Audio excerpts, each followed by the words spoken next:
ठीक है, मैं तो इसको जो हो रहा है अच्छा मानता हूं। जिनको स्कूल के बाहर बैठने के लिए मजबूर किया गया, जिनको सार्वजनिक स्थानों पर जाने से रोका गया, जिन्होंने योग्यता के आधार पर अपनी जगह बनाई, जिनको सदन में जाने से रोका गया, जिन्होंने इस देश की महिलाओं के लिए, पिछड़े वर्ग के लिए कानून मंत्री के पद से इस्तीफा दे दिया, जिन्होंने लंबे समय तिरस्कार सहा सभी से, आज उन बाबा साहब अम्बेडकर पे चर्चा हो रही है।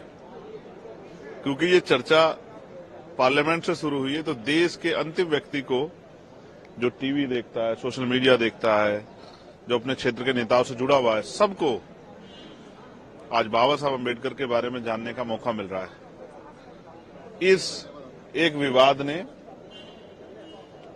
जिस महापुरुष को लंबे समय तक नकारा गया, मुख्यधारा से दूर रखा गया, उनके योगदान को, उनके ज्ञान को, क्योंकि वो अर्थशास्त्री भी थे, वो पत्रकार भी थे, वो शिक्षाविद भी थे, वो विधि के ज्ञाता भी थे, वो महिलाओं के मुक्तिदाता भी थे, वो वंचितों के रहबर भी थे।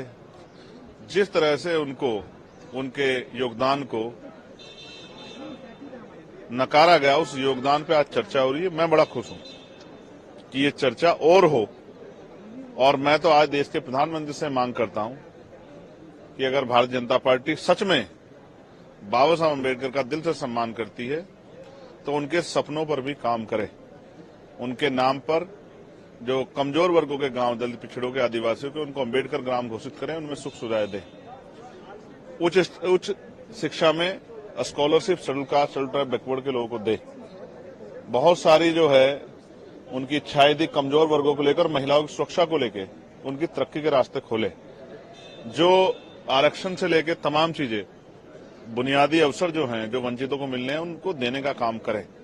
और जो हिंसा हो रही है, एक बार प्राइम मिनिस्टर ने कहा था कि दलितों को मत मारो, मुझे मार लो। उन पे जो हिंसा हो रही है दलित, आदिवासी, पिछड़ों पे, उस हिंसा को रोकने का काम करें।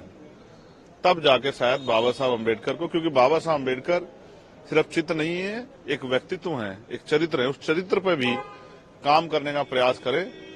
अगर नहीं प्रयास किया तो सिर्फ चित्रों से बाबा साहब अम्बेडकर का सम्मान नहीं हो सकता। ये चंद्रशेखर जी, जो कल घटना हुई उसके बाद भारतीय जनता पार्टी के लोग राहुल गांधी के खिलाफ एफआईआर दर्ज कराए। ठीक है। कांग्रेस पार्टी के नेता जयराम रमेश का कहना है कि ये एफआईआर राहुल गांधी के खिलाफ नहीं है, बल्कि बाबा साहब के खिलाफ एफआईआर है। राहुल गांधी बाबा साहब नहीं। मैं फिर आपको स्पष्ट करूं, हालांकि ये दोनों पार्टियों की आपसी वो है, कोई विवाद हुआ जिसको लेके वो जो है एफआईआर उन्होंने करी। लेकिन मैं फिर कह रहा हूं, जब आप संविधान पे हमला करते हैं तो भी बाबा साहब पे हमला होता है।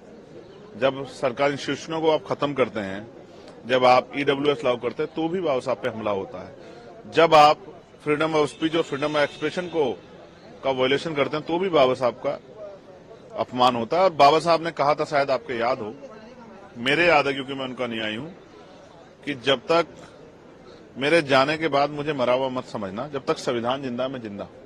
तो जब देश के लोकतंत्र और संविधान पे आप हमला करते हैं तो भी आप उन पर हमला करते हैं, वो किसी के द्वारा किया गया।